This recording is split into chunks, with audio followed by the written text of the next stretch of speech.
It started many years ago with film, but my business didn't really start growing until I converted to digital cameras. That was about 11 years ago. It was an exciting process because you get to see what you shoot immediately. You know whether the image is right on or whether it's not going to work. I select my locations in a variety of ways. The internet has helped a lot. Google Earth allows me to see where I'm going before I go there. I spend a lot of time looking at other people's work to see what has been shot in various locations, so I know what I'm getting into before I get there. While I'm shooting, I'm thinking about composition, and that spins off from graphic design. Everything that I learned throughout school and practiced in my years as a graphic designer come into play. I think a lot of it's subconscious, but it's obviously there. I get a lot of people looking at my work, and once they read my bio or my artist statement, they say, I can tell you were a graphic designer. I kind of give people the intimate view, a very close view of my subject matter. I know a lot of people shoot very wide, show the entire landscape, but my work tends to narrow down and show intimate details about either the landscape or many times plants, even urban landscapes. I like shooting in cities as well as the wilderness, although the majority of my work is shot in the wilderness. So it's all about that intimate landscape, getting close in and just allowing people to see only what I want them to see.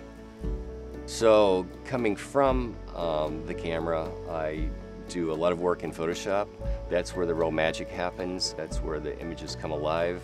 I actually think I'm a better Photoshop artist than what I am photographer. But it takes a good image to be able to manipulate it in Photoshop to come up with a great photograph. The work has evolved from the color, as I said, into the black and white. The quality has improved drastically. The papers that I'm using are 100% cotton rag. It's all pigment-based inks now, so the archival life is 100 years plus for color work and over 200 years for black and white. The break was showing in the Joseph Saxton Gallery of Photography. Solo show, prestigious gallery, mainly black and white work there. A lot of work on display by a lot of the master photographers from the last century, so I felt really honored to be part of that group. There are a lot of influences on my work, but I think the major influence is the work that was done by the F-64 photographers. Did their work a few generations ago. They were mainly based in California. It was a black and white group of photographers who shot work that is very much like what I'm doing today. My love of photography started back when I was making a lot of trips to California. Each subsequent year I spent a little more time out there, did a little more shooting, did a little more research into what the F-64 people were doing and seeing their work in person at various galleries. A lot of that work was very close and intimate. All of it was black and white, as I said, and I was just really turned on by what I saw. I really respect the work that was done before me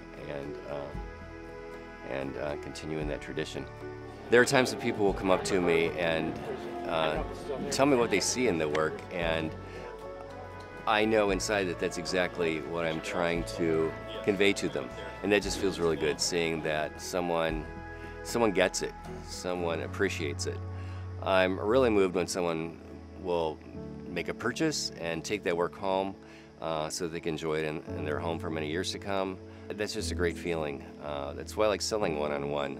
You don't necessarily get that when you show in a gallery. What I do is about the intimate landscape. It's about color, shape, texture, forms, and it just feels good when someone has a big smile when they see that.